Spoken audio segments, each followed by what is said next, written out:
तो अब हम बात करते हैं भाई। इससे पहले मैंने आप लोगों को कुछ तत्वों के प्रतीक चिन्ह और उनके परमाणु क्रमांक, परमाणु भार लिखवाए थे। अब हम बात करते हैं किसी भी तत्व परमाणु का या यौगिक का अगर हम अणुभार निकालना तो वो कैसे निकालना है। आज हम सीखेंगे यौगिकों का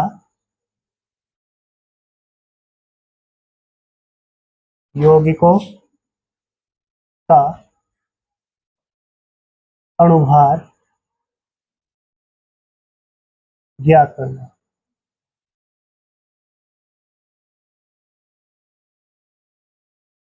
ठीक है, कोई भी यौगिक अगर हमें दिया गया तो उसका अणुभार कैसा ज्ञात करेंगे उसके बारे में हम बात करते हैं। देखो जरा ध्यान से, ठीक है। एग्जांपल लेते हैं हम HCl का अणुभार, ठीक है। HCl का अणुभार ज्ञात कीजिए। ठीक है, एक मैंने यौगिक दे दिया आप लोगों को HCl, हाइड्रोक्लोरिक अम्ल। इसका आप लोगों को क्या करना, अणुभार निकालना। तो अब देखो अणुभार इसका कैसे निकालना है। देखो जरा ध्यान से, हम कहेंगे HCl का अणुभार, किसी भी यौगिक का अगर हम अणुभार निकाल लेंगे तो अणुभार को प्रदर्शित करेंगे स्मॉल m से, ठीक है। और जिस यौगिक का निकालने होंगे उसके सापेक्ष में लिख देंगे HCl, यानी कि उस यौगिक का वो लिख देंगे फॉर्मूला, ठीक है। तो बराबर देखो कैसे निकालते हैं। अगर अब किसी भी यौगिक का अणुभार निकालना, ठीक है, तो उस यौगिक में कौन कौन से परमाणु या कौन कौन से तत्व यूज हुए हैं, ठीक है, उनका परमाणु भार आप लोगों के याद होना बहुत अनिवार्य है। जैसे यहाँ पर देखो HCl, ये हाइड्रोक्लोरिक अम्ल है, इसका हम अणुभार ज्ञात करना। क्या ज्ञात करना भाई, अणुभार। तो अणुभार ज्ञात करने के लिए इनमें एक एक तत्व को अलग अलग देखेंगे। यहाँ पर एक हाइड्रोजन तत्व इसमें यूज हुआ और दूसरा हुआ क्लोरीन, ठीक है। हाइड्रोजन का परमाणु भार कितना होता है भैया, 1। हाइड्रोजन का परमाणु भार कितना होता है, 1। और ये हाइड्रोजन इस यौगिक के अंदर कितनी बार है, 1 बार, 2 बार, 3 बार, कितनी बार है, 1 बार। तो जितनी बार होगा उससे क्या करोगे, मल्टीप्लाई करोगे। काम खत्म। एक तत्व का जैसे ही काम खत्म हुआ उसके बाद आप लोगों को प्लस का चिन्ह लगाना। इसका चिन्ह लगाना भाई, प्लस का। फिर Cl, ये Cl परमाणु है, क्लोरीन परमाणु है। क्लोरीन परमाणु का परमाणु भार बताओ कितना होता है, 35.5। और ये क्लोरीन परमाणु है कितनी बार, 1 बार, ठीक है। इसके अंदर देखो कितनी बार रखा, 1 बार, ठीक है। अब इसे सॉल्व करेंगे आराम से। देखो बराबर का चिन्ह इधर लगा रहा हूं, 1 की गुणा 1 के साथ करें कितना आया, 1। कितना आया, 1। 35.5 की गुणा 1 के साथ करें कितना आ गया, 35.5, ठीक है। अब देखो 35.5 में 1 जोड़ोगे तो कितना प्राप्त होगा आप लोगों को, 36.5, ठीक है। तो HCl जो यौगिक है इसका जो अणुभार होगा वो कितना होगा, 36.5, ठीक है। ये ऐसे हम किसी भी तत्व का अणुभार निकाल सकते हैं, ठीक है। दूसरे नंबर पर अगर हम बात करते हैं, इसकी जगह अगर मैंने दूसरा यौगिक ले लिया, ठीक है, मैंने लिया NaCl, ठीक है। NaCl का अणुभार आप लोगों को क्या करना, ज्ञात करना। NaCl का अणुभार आप लोगों को क्या करना भाई, ज्ञात करना। मैंने आप लोगों को बोल दिया कि NaCl का अणुभार ज्ञात कीजिए। तो NaCl का अणुभार कैसा ज्ञात करेंगे, देखो जरा ध्यान से यहाँ पर। अब देखो मैंने कहा इसका निकालना मुझे अणुभार NaCl का, M के सापेक्ष में NaCl लिख दिया, ठीक है, बराबर। अब यहाँ पर NaCl में 2 परमाणु यूज हो रहे, एक तो Na और दूसरा क्या है, Cl, ठीक है। Na और Cl, Na का मतलब हो गया सोडियम और Cl का मतलब तो तुम्हें पता ही क्लोरीन होता है। सोडियम का परमाणु भार कितना होता है भाई, 23। कितनी बार आया ये इसमें, 1 बार, 1 से मल्टीप्लाई करी, ठीक है। एक तत्व का काम खत्म, उसके तुरंत बाद प्लस का साइन लगाना, ठीक है। फिर इसके बाद Cl है, Cl का परमाणु भार कितना होता है 35.5, और कितनी बार है ये, एक बार, ठीक है। आगे से सोल्व करोगे आप लोग, 23 ही कम 23 प्लस 35.5 की गुणा एक के साथ करोगे तो 35.5 ही आप लोगों को प्राप्त होगा, ठीक है। तो अब 23 में 35.5 जोड़ दो, ठीक है। अगर मैं 23 के अंदर जोड़ूंगा 35.5, ठीक है, तो ये होगा प्लस इस तरीके से। 23 के बाद कोई संख्या नहीं दिखाई दे रही, मतलब 23 के बाद पॉइंट होगी, पॉइंट लगाई यहाँ पर, एक जीरो पर लगा दिया आपके जाकर, ठीक है। अब जीरो को 5 जोड़ोगे कितना प्राप्त होगा आप लोगों को, 5 पॉइंट जोगे तो 3 और 5 कितना हो गया 8, 2 और 3 कितना हो गया 5, यानी कि कितना आया जोड़कर 58.5, 58.5, ठीक है। यानी कि हम बोल सकते हैं कि NaCl का अणुभार कितना होगा 58.5, कितना होगा 58.5, ठीक है। इसी प्रकार से और यौगिक लेते हैं हम, देखो कोई सा भी यौगिक ले सकते हैं। यहाँ पर मैंने कहा तीसरे नंबर पर, ठीक है, आप लोग H2O का अणुभार ज्ञात करो, H2O का अणुभार, ठीक है। अपनी तरफ से कोई सा भी यौगिक ले सकते हो आप लोग, ठीक है, उसका ज्ञात करना है। तो H2O का अणुभार हम कैसे ज्ञात करेंगे, हमने कहा अणुभार को m से प्रदर्शित करेंगे हम, स्मॉल m से, उसके सापेक्ष में लिख दिया H2O, ठीक है, बराबर। अब निकालते हैं अणुभार इसका। हाइड्रोजन का परमाणु क्रमांक कितना होता है, एक, परमाणु भार कितना होता है 1, और ये हाइड्रोजन है कितनी बार इसमें, 2 बार, इसका ध्यान रखना, जितनी बार है उससे मल्टीप्लाई करनी है आप लोगों को। फिर प्लस ऑक्सीजन, ऑक्सीजन का परमाणु भार कितना होता है 16, और है कितनी बार ये, 1 बार, तो बराबर का चिन्ह लगाया, 2 एकम 2 प्लस 16 एकम, ठीक है। इन दोनों को जोड़ेंगे, 16 और 2 कितना हो गया 18, तो H2O का अणुभार कितना होगा 18, ठीक है। इसी प्रकार और भी ले सकते हो, कोई सा भी यौगिक ले सकते हो आप, ठीक है। मैंने बोल दिया आप लोग ये ले लो H2SO4, कोई सा भी यौगिक ले सकते हो, जरूरी नहीं है मेरे बताए हुए, जो भी आपको लगता हो तो उसका अणुभार ऐसे ही निकालना, ठीक है। H2SO4 का अणुभार, H2SO4 का अणुभार, ठीक है, ये आप लोगों को बताना। तो अणुभार को स्मॉल m से प्रदर्शित करेंगे, इसके सापेक्ष में लिख दिया मैंने H2SO4, इसका निकाल लें, ठीक है। H2SO4 का अणुभार ज्ञात करेंगे, तो इसमें पहला तत्व क्या रहा हाइड्रोजन, हाइड्रोजन का परमाणु क्रमांक 1, परमाणु भार इसका होता है 1, ठीक है, हाइड्रोजन का, और कितनी बार है 2 बार, 2 तो मल्टीप्लाई करा, प्लस फिर है सल्फर, सल्फर का परमाणु भार कितना होता है बताओ 32, कितनी बार है सल्फर बताओ, कितनी बार है 1 बार, ध्यान से देखो 1 बार है सल्फर, केवल 1 बार है इसके अंदर, ठीक है। फिर प्लस ऑक्सीजन, ऑक्सीजन का परमाणु भार होता है 16, और कितनी बार आया है इसमें 4 बार, 4 तो मल्टीप्लाई कर दिया, बराबर का चिन्ह लगाया, 2 एकम 2 प्लस 32 एकम 32 प्लस 16 दूनी 32, 16 43, 16 चौका 64, ठीक है।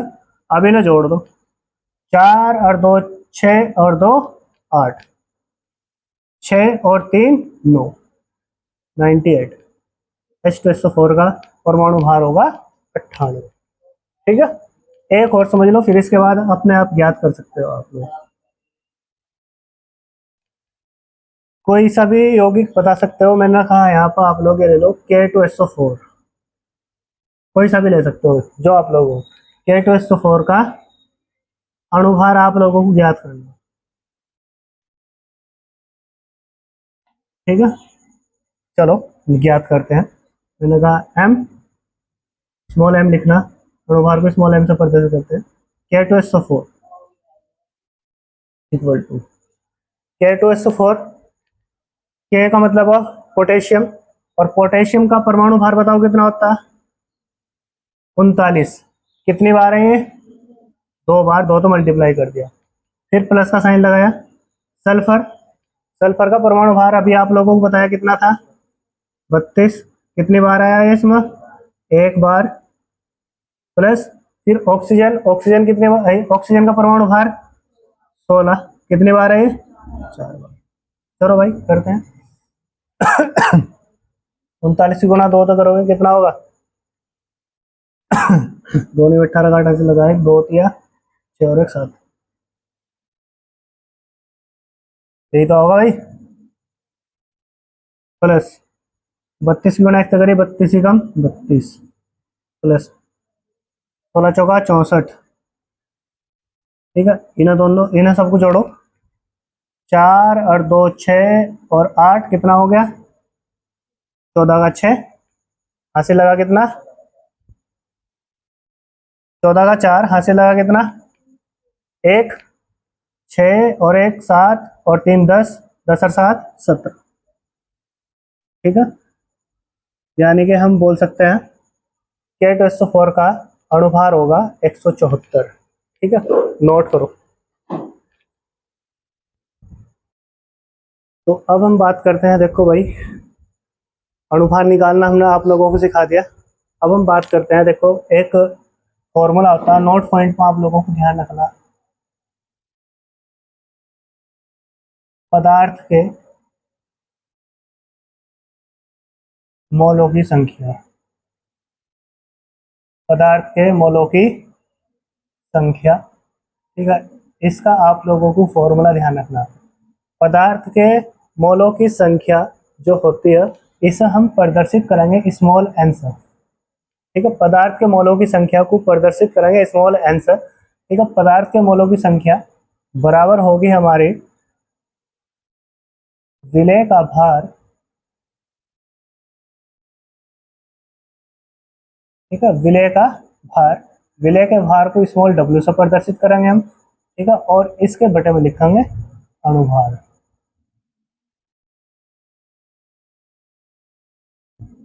ठीक है। अणुभार को स्मॉल एम से प्रदर्शित करेंगे, ठीक। पदार्थ के मोलों की संख्या अगर हम निकालनी तो इसके लिए फॉर्मूला होगा भार बटे अणुभार, ठीक है। विलायक का भी हो सकता है, विलेय का भी भार हो सकता है, ठीक है। तो जिसका भी ऊपर भार रखोगे उसी का ही अणुभार रखना, ठीक है, उसके बटे में, ठीक है। तो उससे हमें प्राप्त होगा पदार्थ के मोलों की संख्या, ठीक है। तो पदार्थ के मोलों की संख्या बराबर फॉर्मूला होगा विलेय का भार अपॉन अणुभार, ठीक है। इसका सिंपल सा फॉर्मूला, ठीक है, बन जाएगा हमारा स्मॉल एन बराबर small W upon small M, ठीक है। पदार्थ के मोलों की संख्या के लिए फॉर्मूला होगा एन बराबर small W upon small M, ठीक है। और इसके लिए मात्रक भी आप लोग ध्यान रखना, पदार्थ के मोलों की संख्या के लिए जो मात्रक होगा, इसके लिए मात्रक होगा मोल, क्या मात्रक होगा, मोल, ठीक है। इसका मात्रक होगा मोल, पदार्थ के मोलों की संख्या का मात्रक होगा मोल, ठीक है, नोट करो। तो अब हम अपने टॉपिक की ओर बढ़ते हैं। हमारा टॉपिक है, आज का टॉपिक है विलयन की मोलरता, विलयन की मोलरता, विलयन की मोलरता, ठीक है। अब हम विलयन की मोलरता के बारे में बात करेंगे कि विलयन की मोलरता क्या होती है, इसे थोड़ा अच्छे से समझते हैं, ठीक है। सबसे पहले देखो विलयन की मोलरता के लिए फॉर्मूला होता है विलयन की मोलरता, विलयन की मोलरता के लिए फॉर्मूला होता है, विलयन की मोलरता को हम प्रदर्शित करेंगे कैपिटल एम से। विलयन की मोलरता बराबर फॉर्मूला होता है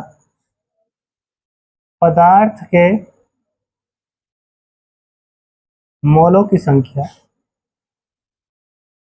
पदार्थ के मोलों की संख्या, और इसके बटे में रखते हैं हम विलयन का आयतन, विलयन का आयतन, ठीक है।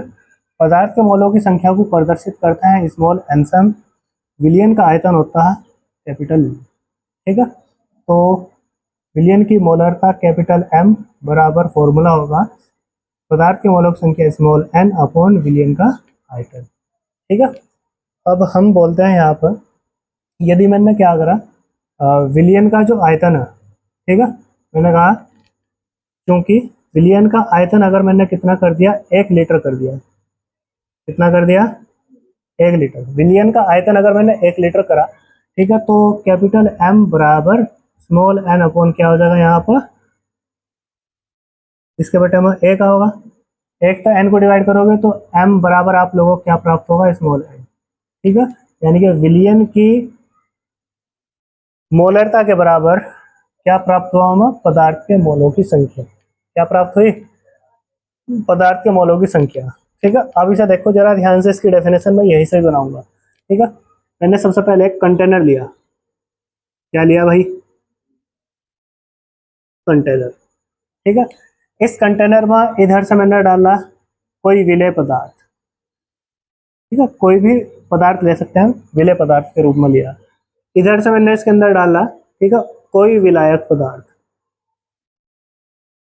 ठीक है, विलायक पदार्थ डाल दिया मैंने, और इन दोनों को एक समान रूप से मिला दिया। मिलाने के पश्चात एक समांगी मिश्रण मुझे प्राप्त हुआ।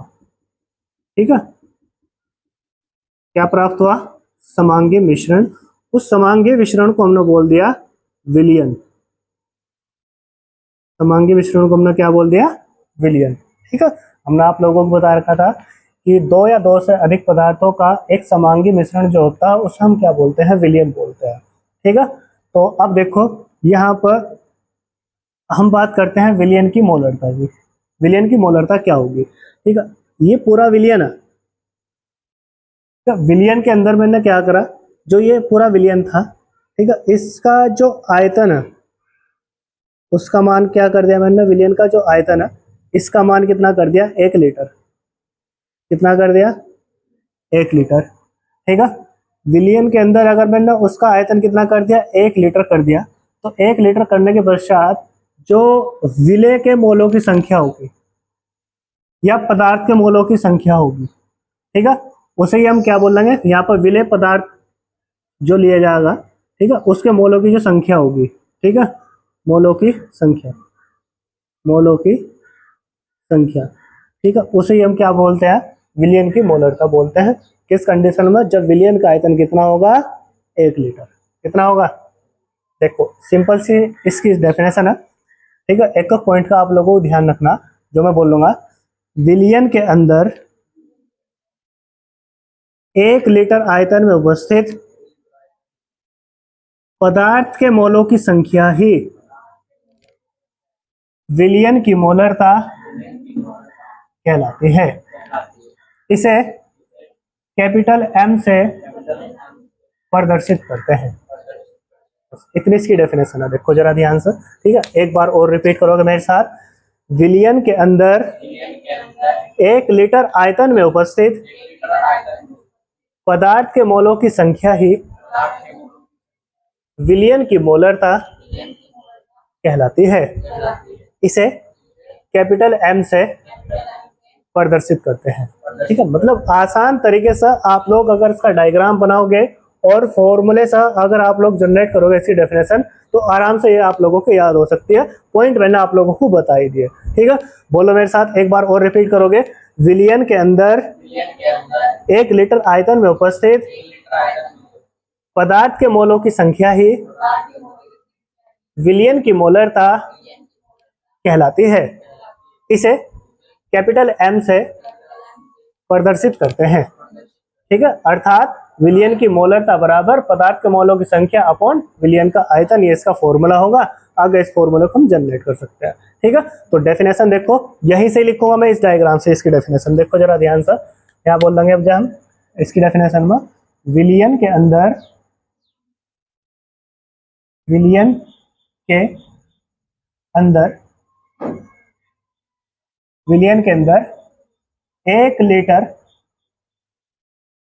1 लीटर आयतन में उपस्थित, 1 लीटर आयतन में उपस्थित, 1 लीटर आयतन में उपस्थित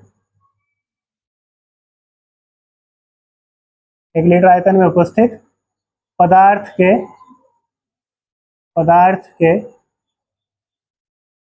मोलों की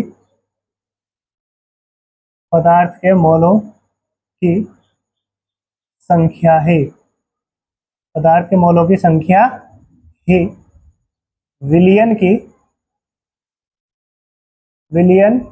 की मोलरता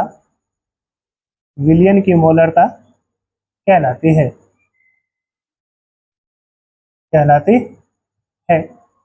इसे कैपिटल एम से प्रदर्शित करते हैं।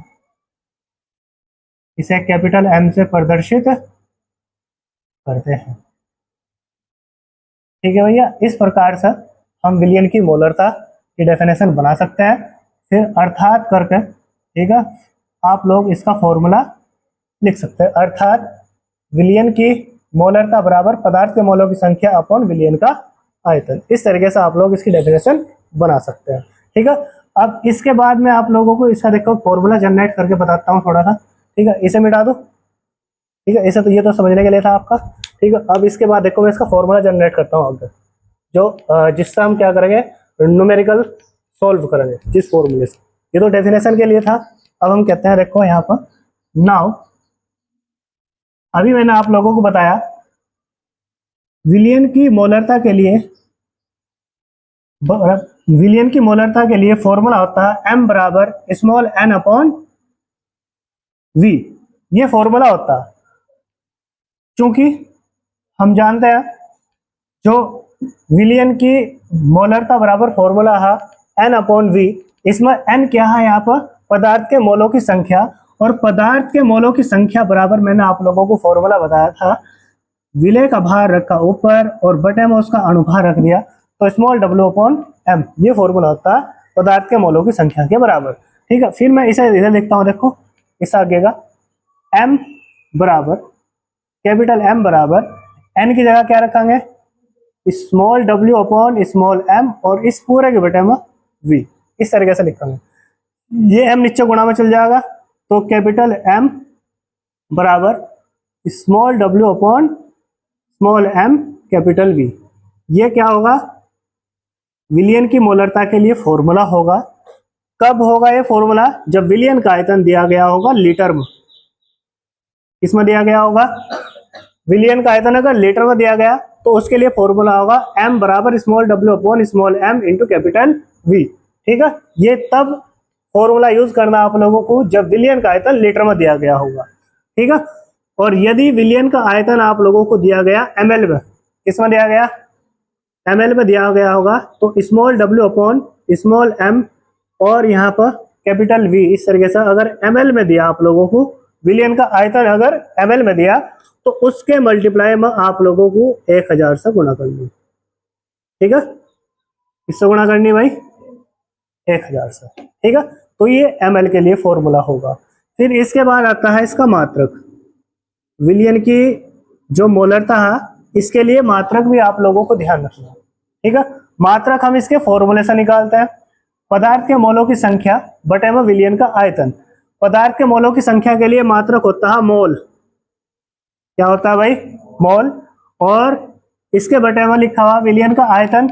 विलियन के आयतन का मात्रक होता है लीटर।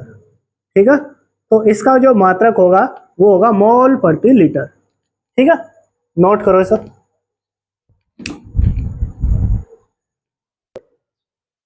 तो अब देखो हम विलियन की मोलरता पर आधारित जो न्यूमेरिकल है वो करते हैं। देखो जरा ध्यान से, क्वेश्चन है 5 ग्राम NaOH को 250 ml जल में घोला जाए तो उस विलियन की मोलरता ज्ञात कीजिए। ठीक है, देखो जरा ध्यान से, क्वेश्चन में जो चीज आप लोगों को दे रखी पहले उसे लिख लो। ठीक है, उसके बाद उसका सॉल्यूशन करो आराम से। ठीक है, ध्यान से देखो जरा ध्यान से, उसने बोला है 5 ग्राम NaOH को 250 ml जल में घोला जाए तो उस विलियन की मोलरता ज्ञात कीजिए। यहाँ पर देखो 5 ग्राम लिया NaOH और 250 ml क्या है, जल। यहाँ पर देखो NaOH की मात्रा कितनी है, 5, और जल कितना है 250। ठीक है, मात्रा किसकी कम है NaOH की, मतलब जिसकी मात्रा कम वो विलेय पदार्थ यानी कि विलेय का भार दे दिया हमें उसने। ठीक है, स्मॉल w उसने हमें दे दिया, कितना दिया 5 ग्राम, 5 ग्राम NaOH दिया उसने हमें, विलेय का भार दे दिया, और पूरे विलयन का आयतन उसने हमें दे दिया। ठीक है, 250 ml जल पे घोला जा रहा। ठीक है, तो वो उसका उसने आयतन दे दिया, विलयन का आयतन दिया उसने 250 ml, ये विलयन का आयतन दे दिया, और उसने कहा हमें उस विलयन की मोलरता ज्ञात करो भाई। क्या ज्ञात करो, विलयन की मोलरता। ठीक है, अब देखो जरा ध्यान से, यहाँ इसका हम सॉल्यूशन करते हैं। सॉल्यूशन करने के लिए हम विलयन की मोलरता ज्ञात करेंगे। विलयन की मोलरता ज्ञात करने से पहले हम विलयन की मोलरता का फॉर्मूला देखेंगे। m बराबर फॉर्मूला क्या होता। ठीक है, अभी आप लोगों को फॉर्मूला बताया मैंने, स्मॉल w अपॉन mv। ये फॉर्मूला कब लागू होगा, जब विलयन का आयतन लीटर में दिया गया हो। लेकिन यहाँ विलयन का आयतन किस में दिया गया, ml में, ml में दिया गया, मतलब 1000 से क्या करेंगे इसमें मल्टीप्लाई कर देंगे। ठीक है, चलो अब देखो जरा ध्यान से, इस फॉर्मूले में क्या क्या चीज यूज हो रखी है। स्मॉल w ये क्या है, विलेय का भार, स्मॉल m विलेय का अणुभार, और v विलयन का आयतन। हमारे पास क्या क्या चीज है, विलेय का भार दे रखा हमें, हाँ भाई 5 ग्राम दे रखा। विलयन का आयतन हमें दे रखा, देखो हाँ भाई दे रखा 250 ml। क्या विलेय का अणुभार दिया, नहीं दिया ना, तो पहले विलेय का अणुभार ज्ञात करना होगा। पहले हम विलेय का अणुभार ज्ञात करेंगे, यानी कि हम कहेंगे स्मॉल m विलेय पदार्थ क्या है इसमें NaOH। उसे देखो जरा ध्यान से, विलेय पदार्थ क्या है NaOH, यानी कि सोडियम हाइड्रोक्साइड दे रखा विलेय पदार्थ उसमें। इसका अणुभार ज्ञात करेंगे। अणुभार ज्ञात करना मैंने आप लोगों को सिखा रखा अभी। देखो Na यह सोडियम, सोडियम का परमाणु भार होता है 23, और कितनी बार है ये, एक बार, एक तो गुणा करेंगे 23 से प्राप्त होगा, तो गुणा में लिखने की जरूरत नहीं है। फिर इसके बाद हमने कहा प्लस, फिर क्या O का मतलब ऑक्सीजन, ऑक्सीजन का परमाणु भार होता है कितना बताओ 16, कितनी बार है एक बार, एक की गुणा 16 के साथ करेंगे तो 16 ही प्राप्त होगा। प्लस फिर इसके बाद क्या बच रहा है इसमें H का परमाणु भार कितना होता है, हाइड्रोजन का परमाणु भार 1। अब ना जोड़ दो, यहाँ पर देखो स्मॉल m NaOH, इसका जो अणुभार है कितना प्राप्त होगा आप लोगों को, देखो 1 और 6 7 और 3 10, 10 की 0 हासिल लगा 1, 1 और 1 2, और 2 कितना हो जाएगा 4, 40 इसका अणुभार होगा।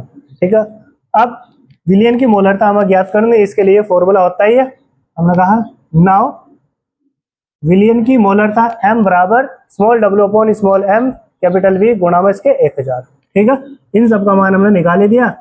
कैपिटल M बराबर स्मॉल w का मान कितना देखो 5 बटे में क्या है इसके स्मॉल m, इसका मान कितना देखो 40 अभी निकाला, गुणा विलयन का आयतन कितना देखो 250, लो भाई 250 लिख दिया, और गुणा में कितना है इसके 1000।